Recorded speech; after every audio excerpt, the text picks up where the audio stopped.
오늘 여러분과 함께 창세기 12장의 말씀을 가지고 기근이 찾아올 때라는 제목으로 함께 은혜를 나누고자 합니다.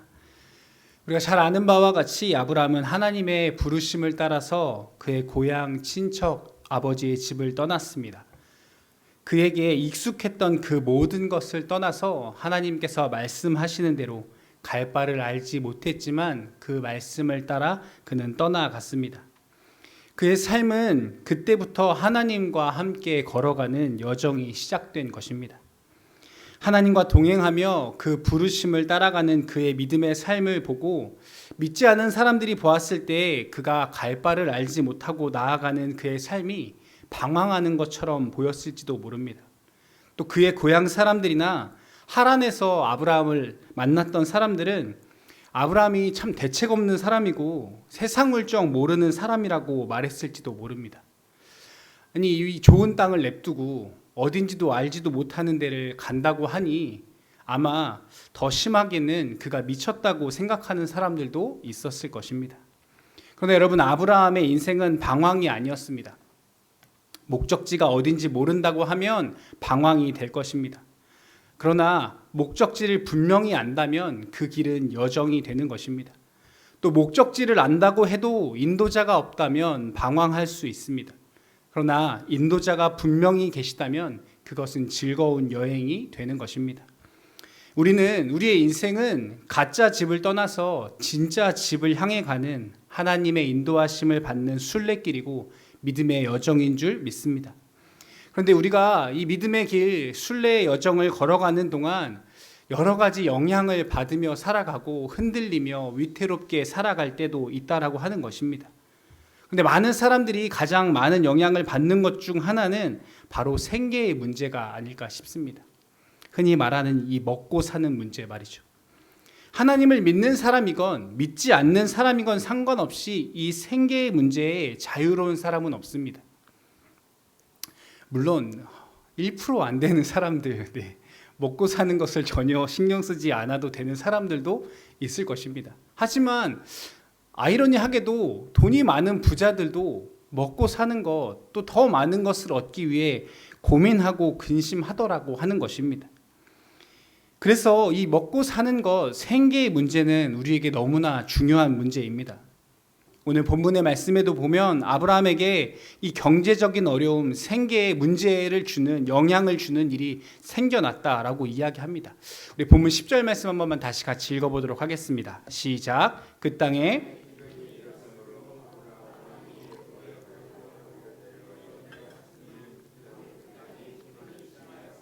아멘. 가나안 땅에 들어간 아브라함, 그 약속의 땅에 들어가자마자 그가 경험한 것은 기근이었다라고 하는 것입니다. 근데 우리의 상식으로는 사실 조금 이해가 되지 않습니다. 왜냐하면 이 아브라함이 창세기 12장 2절에서 3절의 말씀에 보면 이러한 말씀이 있습니다.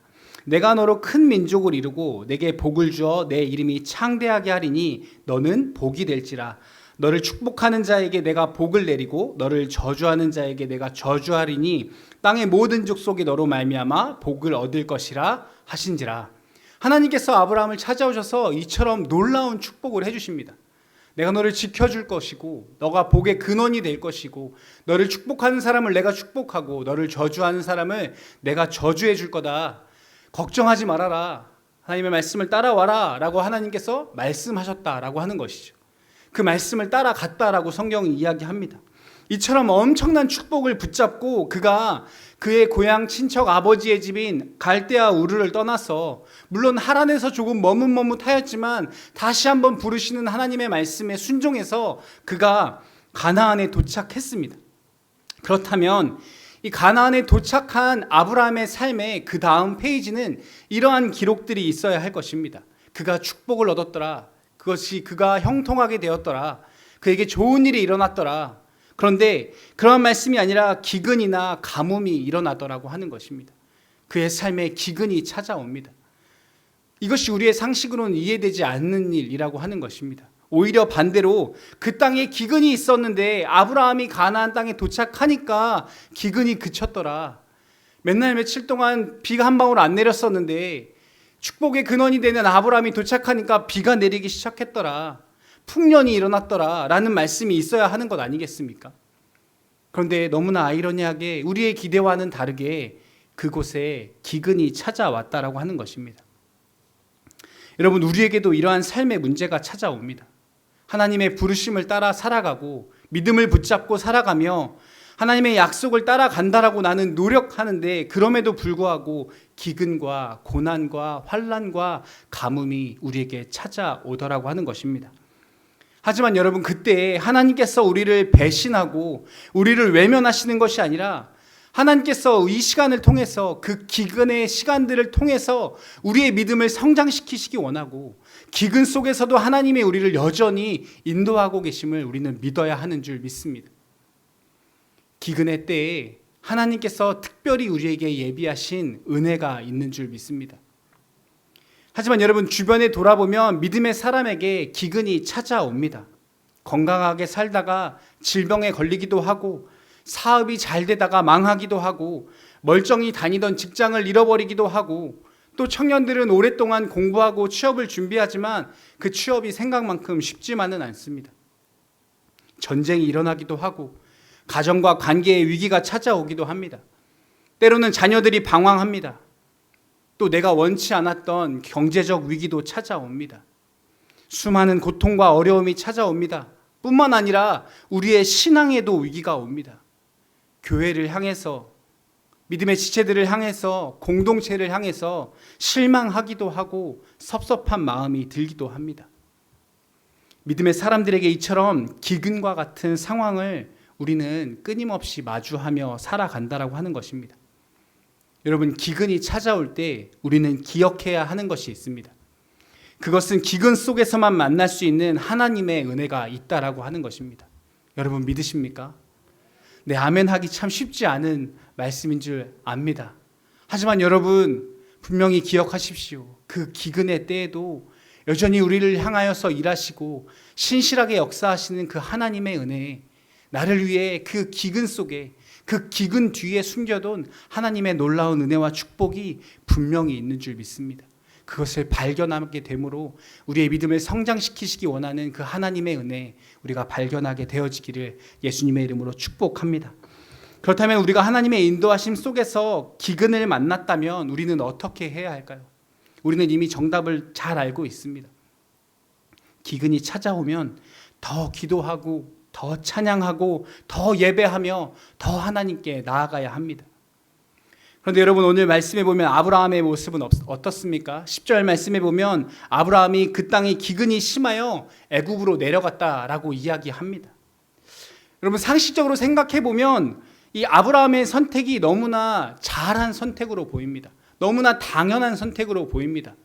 그렇지, 그렇게 해야지. 그것이 지혜로운 것처럼 보입니다. 나일강을 끼고 있는 이 애굽에는 양식이 풍성하게 있었을 것이기 때문에 이 기근의 때에 이 애굽으로 내려가는 것이 마땅하게 보입니다. 창세기도 이후의 말씀에 보면 애굽의 시대에도 가뭄이 크게 일어납니다. 그러니까 아들들을 보내서 애굽 땅에 가서 양식을 구해오라고 하지 않습니까? 그래서 애굽으로 내려가는 것이 어쩌면 당연하고 지혜롭고 정말 합리적인 판단처럼 보입니다.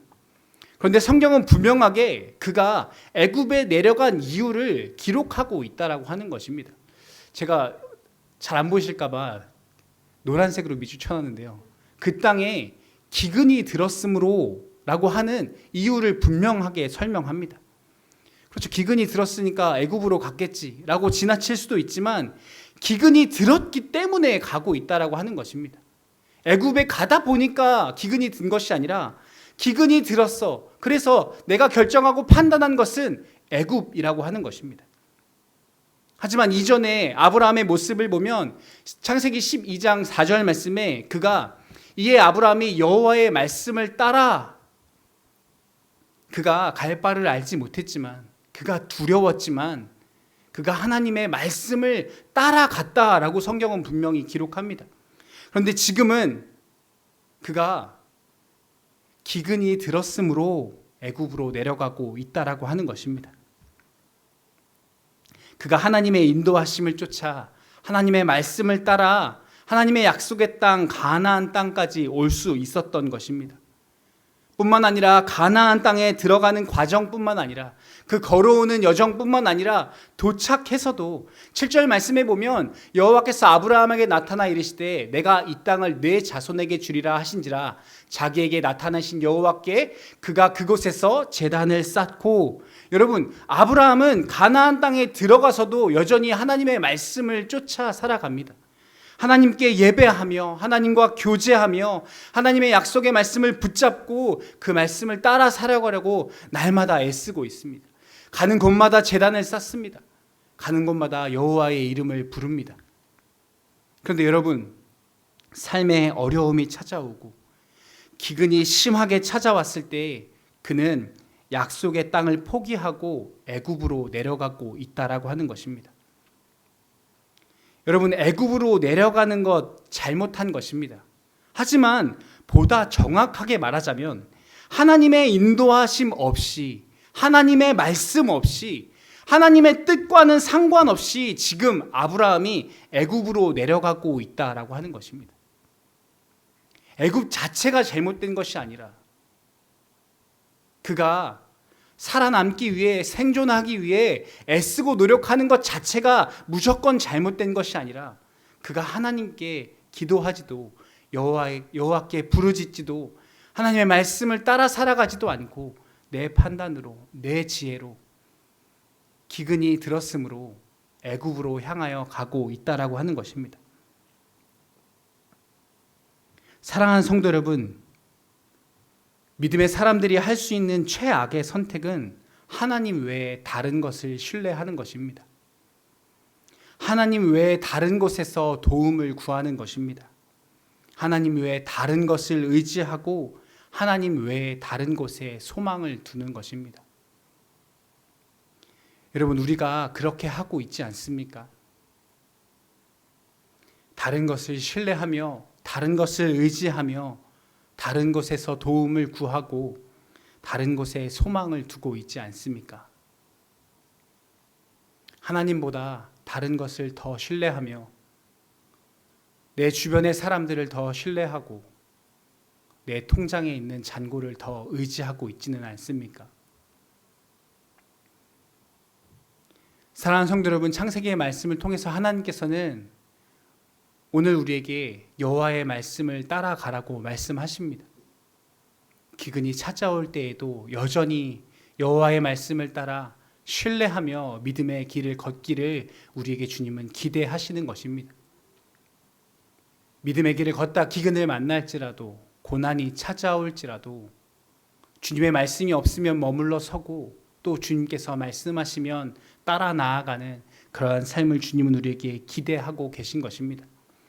여러분, 그러나 다른 것을 신뢰하고 다른 것을 의지하며 하나님의 말씀이 없음에도 나아가는 그 삶에는 믿음의 추락밖에 없다라고 하는 것입니다. 여러분, 그럼에도 우리의 인생의 여정에서 때때로 우리가 감당할 수 없는 기근이 찾아오면, 기근이 심하게 찾아오면 하나님의 말씀을 붙잡기보다 우리도 애굽으로 도망쳐 버리고 싶은 마음이 우리에게 있다라고 하는 것입니다. 저도 너무나 잘 압니다. 애굽으로 도망쳐 버리고 싶은 마음. 제가 청년부 수련회에 가서 아이들하고 잠시 그러한 이야기들을 나눴었는데요. 매주 도망가고 싶습니다. 오늘도 도망가고 싶었습니다. 네. 말씀을 전하는 일이 저에게 너무나 복된 일이고 하나님의 은혜이지만 인간적으로 너무나 도망가고 싶다라고 하는 것이죠. 두려움의 자리입니다.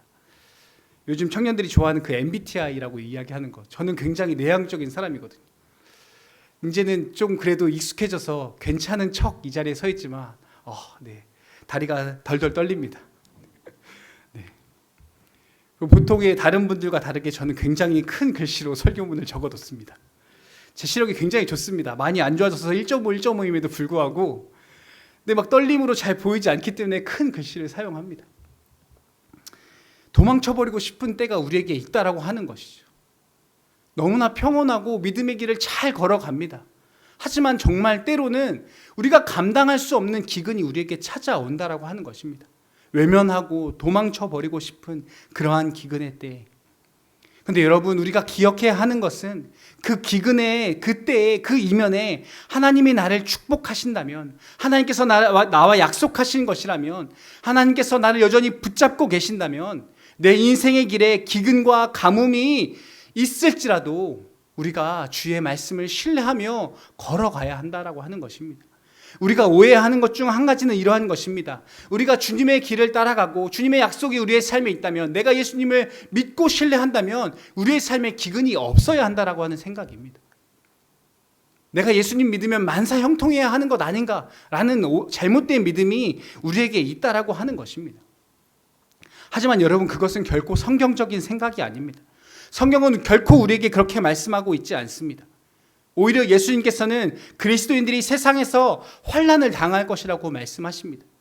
그러나 여전히 담대하라고 말씀하십니다. 왜냐? 내가 너와 함께 하기 때문에, 내가 영원히 너와 함께 있을 거기 때문에 그 기근의 때에도 환난의 때에도 담대하라고 우리 주님은 말씀하고 계신 것입니다. 여러분, 우리는 예수님을 믿는 것 때문에 우리의 삶의 기근과 고난이 사라지고 만사 형통한 것이 아니라 오히려 예수님을 믿는 것 때문에 고난과 환난을 당하게 될 것이라고 주님은 말씀하십니다. 우리가 그리스도인임에도 불구하고, 우리가 하나님의 자녀임에도 불구하고, 여전히 믿음으로 살아가고 있음에도 불구하고 이 땅을 살아가며 우리가 기근과 고난과 환난과 역경을 경험할 수 있다고, 그것이 우리에게 자주 늘 많이 찾아오게 될 것이라고 오히려 성경은 우리에게 말씀하고 있다라고 하는 것입니다. 여러분, 물론 왜 기근이 우리에게 찾아오는지, 주님이 우리에게 왜 이러한 고난을 주시는지 그 구체적인 이유를 다 알 수는 없습니다. 다만 우리가 아는 것은, 우리가 믿는 것은 하나님께서 우리에게 고통을 주시기 위한 목적을 가지고 그 기근과 고난을 우리 앞에 두지 않는다라고 하는 것입니다. 그 기근 속에서 여전히 우리와 함께 하시는 하나님을 경험함으로 우리의 믿음을 성장시키시기 위한 하나님의 은혜인 줄 믿습니다. 너 고난 당해봐라, 너 힘들어봐라, 하나님 우리를 내버려 두시지 않습니다. 그 기근의 때에 여전히 그 고난의 한복판에 주님께서 우리의 손을 붙잡고 계시는 것입니다. 여러분, 하지만 아브라함은 기근을 피해 애굽으로 들어갑니다. 9절 말씀에 보면 성경은 그가 점점 남방으로 내려갔다라고 이야기합니다. 그리고 그의 믿음도 점점 내려가는 것을 보게 됩니다. 아브라함이 기근이라고 하는 경제적 문제에 그의 믿음이 흔들리기 시작했을 때 다음에 찾아온 것은 두려움입니다. 특별히 사람에 대한 두려움입니다. 아브라함은 애굽에 낯선 사람들이 나를 해치지 않을까 걱정을 합니다. 특히 아내가 너무나 아름다워서 아내를 탐낸 나머지 애굽의 사람들이 자신의 목숨까지 노리지 않을까 하는 두려움에 빠집니다. 그래서 아브라함이 어떻게 합니까? 우리 본문 12절 13절 말씀 한번 같이 읽어보도록 하겠습니다. 시작. 애굽 사람이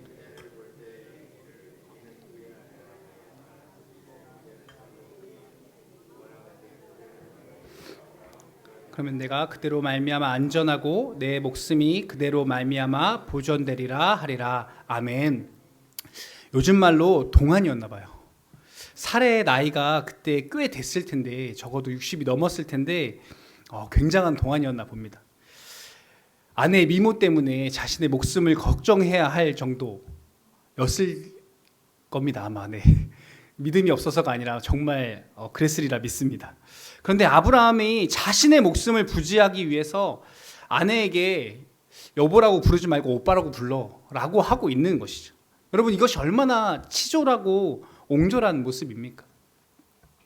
그리고 실제로 이후에 말씀해 보면 애굽의 바로 왕이 사레가 아브라함의 아내인 줄 모르고 그와 결혼할 뻔한 상황도 벌어지게 됩니다.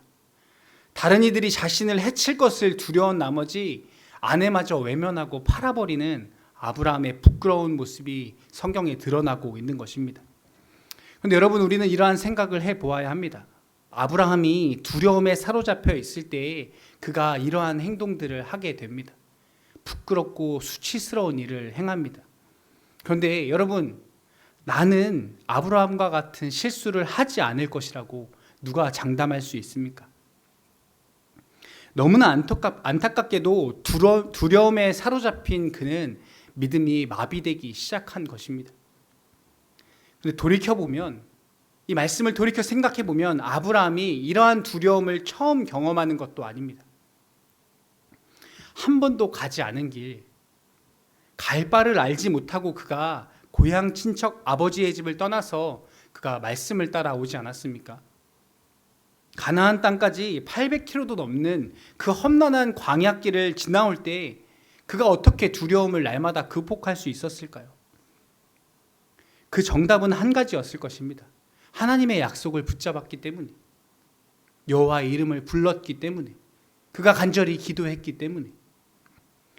여러분, 가나안 땅에 들어왔을 때에도 나를 메뚜기처럼 보이게 만드는 그 거대한 사람들을 바라보면서 왜 아브라함의 마음 가운데 두려움이 없었겠습니까? 그런데 그가 어떻게 이겨냈습니까? 그는 가는 곳마다 제단을 쌓았습니다. 그는 날마다 하나님 앞에 나아갔습니다. 그런데 지금 기근이 찾아온 때에 그가 다시 제단을 쌓고 여호와의 이름을 부르며 하나님 앞에 나아가야 하는데 그가 기근을 피해 애굽으로 내려가고 있다라고 하는 것입니다. 여러분, 믿음이 마비되니까, 믿음을 잃어버리니까 두려움이 찾아오고 머리를 열심히 굴려보지만 결국 자기가 넘어지게 되는 것입니다. 잠언 29장 25절 말씀에 보면 이렇게 말씀합니다. 사람을 두려워하면 올무에 걸리게 되거니와 여호와를 의지하는 자는 안전하리라. 아멘. 사랑하는 성도 여러분, 우리는 하나님을 두려워하고 하나님만 경외해야 합니다. 그렇게 하지 않으면 우리는 자연스럽게 사람을 두려워하고 세상을 두려워하고 상황을 두려워할 수밖에 없는 것입니다. 그러므로 사랑하는 성도 여러분, 사람을 두려워하시지 마시기 바랍니다. 세상을 두려워하지 마시기 바랍니다. 시편 22편 23절과 24절 말씀에 이렇게 말씀합니다. 여호와를 두려워하는 너희여 그를 찬송할지어다. 야곱의 모든 자손이여 그에게 영광을 돌릴지어다. 너희 이스라엘 모든 자손이여 그를 경외할지어다. 그는 곤고한 자의 곤고를 멸시하거나 싫어하지 아니하시며 그의 얼굴을 그에게서 숨기지 아니하시고 그가 울부짖을 때에 들으셨도다. 아멘. 하나님을 경외하는 우리의 곤고를 모른 척하지 아니하시고 우리의 기도를 외면하지 않는 분이십니다. 그러므로 오직 하나님만 경외하며 의지하며 나아갈 때 우리의 기도를 들으시고 주님이 우리와 함께 하시는 줄 믿습니다. 계속해서 우리 17절 18절의 말씀도 한번 같이 읽어보도록 하겠습니다. 시작. 여호와께서 아브라함의 아내 사레의 일로 바로와 그 집에 큰 재앙을 내리신지라. 바로가 아브라함을 불러 이르되 내가 어찌하여 나에게 이렇게 행하였느냐? 내가 어찌하여 그를 내 아내라고 내게 말하지 아니하였느냐? 여러분, 아브라함이 문제를 피하려고 거짓으로 아내를 누이라고 속여보지만 오히려 더 큰 문제가 생깁니다. 그런데 정말 너무나 감사하게도 이러한 위기의 상황 속에서도 이러한 문제 가운데도 하나님께서 그와 은혜로 함께 하시고 또 그 문제 가운데 개입하셔서 그를 도와주시고 살려주고 계시더라고 하는 것입니다.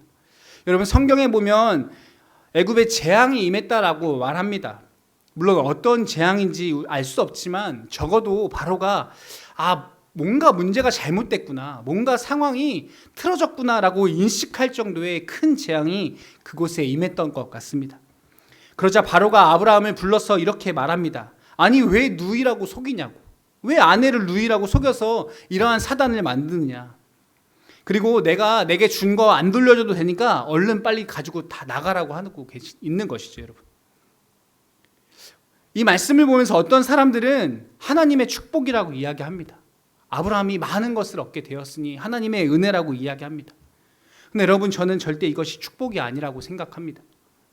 하늘에서 돈다발 뚝 떨어진 것 같고 그가 갑자기 로또 맞은 것처럼 보이지만 받지 말아야 할 것, 얻지 말아야 할 것을 받았기 때문에 분명히 그의 삶의 이후에 엄청난 후폭풍이 찾아오는 것을 우리는 보게 됩니다.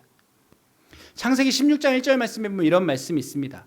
아브라함이 아내 사레는 출산하지 못하였고 그에게 한 여종이 있으니 애굽 사람이요 이름은 하갈이라. 우리가 잘 아는 이야기죠. 하나님의 말씀을 신뢰하지 못하고 기다리지 못하고 그의 여종과 동침함으로 아들을 낳습니다. 그 아들의 이름이 무엇입니까? 이스마엘입니다. 그런데 하갈이 어디 사람이라고요? 네, 애굽 사람입니다. 그때 바로에게 받은 것, 양과 소와 나귀와 낙타만 있었던 것이 아닙니다. 많은 종들이 있었습니다. 여러분, 이것이 문제였습니다. 이후에 일어날 문제들은 나중에 두더라도 지금 당장 일어난 일, 믿음의 사람이 믿음을 잃어버렸을 때 얼마나 수치스러운 일을 당하게 됩니까? 바로가 지금 아브라함에게 재앙 때문에 화를 내고 있는 것이 아닙니다. 왜 너가 거짓말을 해서 이런 문제들이 일어났느냐 그가 따지고 있는데, 말씀을 자세히 살펴보면 그가 재앙 때문에 돈이 아까워서 화를 내고 있지 않습니다. 아브라함의 부정직함, 아브라함의 거짓됨, 그의 부도덕함에 그가 분노하고 있다라고 하는 것입니다. 네가 어찌하여? 아니 어떻게 하나님을 믿는 사람이 그럴 수가 있느냐라고 따지고 있습니다. 야, 너 하나님 믿는다며. 너가 섬기는 여호와 하나님을 너가 믿는다라고 하면서 네가 어떻게 나한테 거짓말을 할 수 있어? 아니 어떻게 아내를 누이라고 속일 수 있어? 야, 다른 사람도 아니고 너 하나님 믿는 사람이라며. 그가 아브라함에게 따지듯이 이야기하고 있습니다. 그런데 여러분, 아브라함이 한마디도 대답을 하지 못합니다. 여러분, 믿음의 사람이 믿음을 잃어버리면 이처럼 세상 속에서 수치를 당하게 되는 것입니다. 성도가, 목회자가, 교회가 믿음의 길에서 이탈하면 세상의 손가락질을 당하게 되는 것입니다.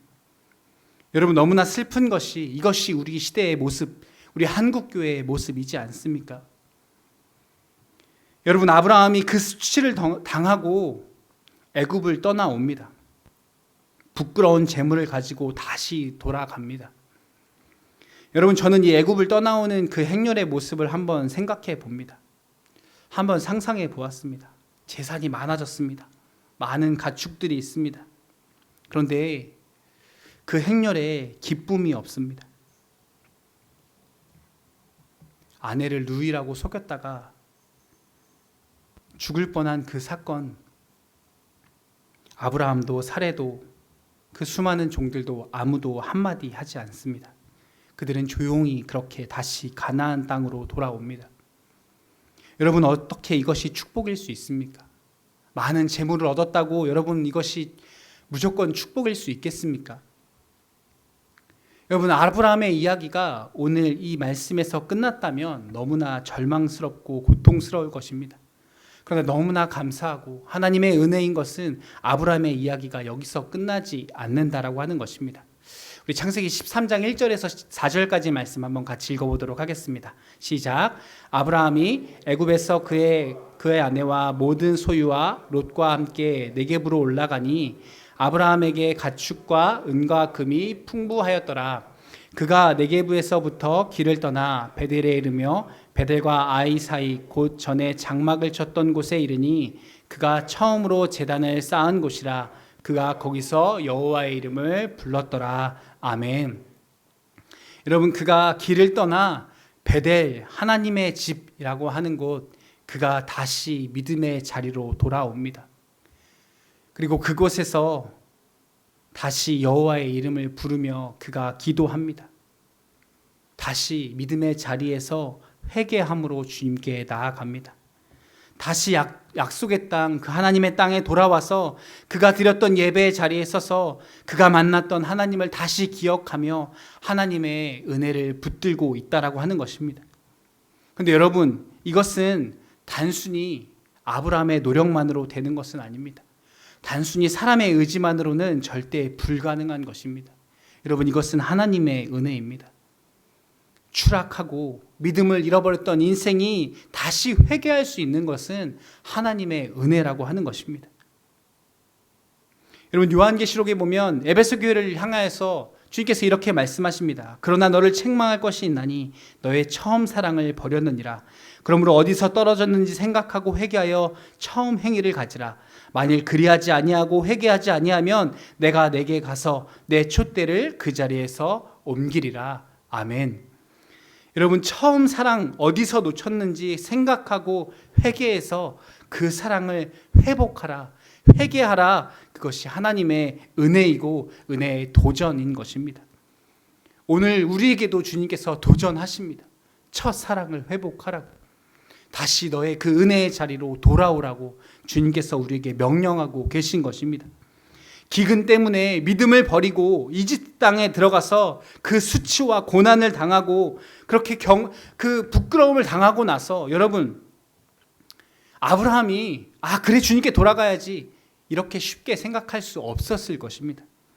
그 부끄러움 때문에, 그 수치 때문에 주님 앞에 다시 서는 것이 결코 쉬운 일이 아니었을 것입니다. 여러분, 우리도 경험해 보지 않았습니까? 주님 앞에 범죄하였을 때, 우리가 주님에게서 멀어졌을 때, 우리의 믿음이 땅바닥에 떨어졌을 때, 이제 그만하고 주님께 돌아가야지, 그렇게 돌아갈 수 있던가요? 그렇게 몇 날 며칠 하루도 안 빠지고 나오던 교회가, 그 예배당이 그렇게 낯설게 느껴지고 그렇게 멀게만 느껴지지 않았습니까? 가도 되나? 그 누구도 뭐라고 하지 않을 텐데, 오히려 기쁘게 반겨줄 텐데, 왠지 우리의 마음에 그러한 마음이 있다라고 하는 것입니다. 교회 가도 되나? 새벽 예배 때는 몇 명 없겠지, 그때 가야 되나? 이러한 마음이 우리 가운데 있기 때문에 쉽게 돌아가는 것이 그렇게 우리의 마음처럼, 우리의 생각처럼 쉽지 않다라고 하는 것입니다.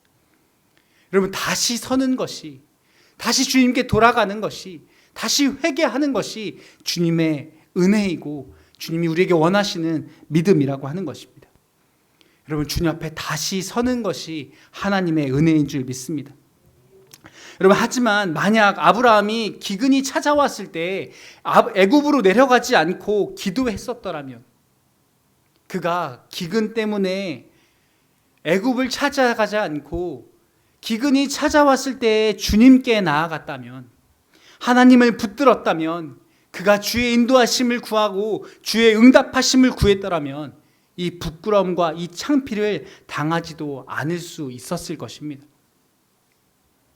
그래서 여러분, 우리는 우리의 삶에 시련이 찾아오고 기근이 찾아오고 경제적인 어려움과 두려움이 찾아올 때, 그때 우리는 주님께 나아가야 하는 것입니다. 그럴 때일수록 기도해야 하는 것입니다. 그럴 때일수록 우리의 생각과 우리의 말을 멈추고 우리의 시선을 주님께 고정해야 하는 것입니다. 여러분, 그럴 때일수록 주님께 더 열심을 내서 예배해야 하는 것입니다. 새벽을 깨우고 수요 예배로, 금요 예배로, 주일 1, 2, 3부, 여러분 끊임없이 하나님 앞에 더욱 나와야 하는 것입니다. 말씀을 맺기 원합니다. 사랑하는 성도 여러분, 오늘 지금 기근과 가뭄 속에 있는 것처럼 느껴지는 분이 혹여나 있는 줄 압니다. 우리의 삶의 앞에 놓여진 길이 너무나 캄캄해서 너무 힘들고 감당 못할 두려움 속에 계시는 분도 있을 것 같습니다. 하지만 사랑하는 성도 여러분, 믿음으로 권면합니다. 절대 애굽으로 내려가지 마십시오. 여러분의 믿음을 굳건히 붙잡으십시오. 여러분의 얼굴을 세상을 향해 돌리지 마십시오. 거기에는 아무런 기대도 소망도 없습니다. 우리 주님만이 유일한 소망이 되십니다. 우리의 부르짖음에 응답할 유일한 분, 우리의 아버지 되십니다. 그래서 기근이 찾아올 때 더욱 기도하고 소리 높여 찬양하며 더 간절히 주님을 바라보시기 바랍니다. 하나님이 공급해 주시는 그 힘과 능력으로 결국 우리는 승리하게 될 것입니다. 앞으로 우리의 인생에 우리를 둘러싸고 있는 우리의 삶의 형편이 내가 기대했던 것처럼 순탄하지 않을 수 있습니다. 그럼에도 불구하고 우리가 붙잡아야 할 하나님, 내가 신뢰해야 할 분은 오직 예수 그리스도밖에 없음을 우리가 기억하고 하나님의 인도하심을 따라 살아가며, 여러분, 우리가 그 인도하심을 따라 살아갈 때 우리의 삶에 기근이 임한다면 거기서 우리 하나님께서 우리를 특별하게 만나주시며 우리에게 특별히 준비하신 은혜가 있는 줄 알고 기뻐하시기 바랍니다. 여전히 주님을 신뢰하시기 바랍니다. 그 기근 이면에 숨겨놓으신 하나님의 선물을 쟁취하시기 바랍니다. 그 신실하신 하나님의 사랑을 붙잡고 더 큰 은혜를 경험하며 더욱 큰 믿음으로 주님 앞에 나아가는 저와 여러분 되어지시기를 예수님의 이름으로 축복합니다. 기도하시겠습니다.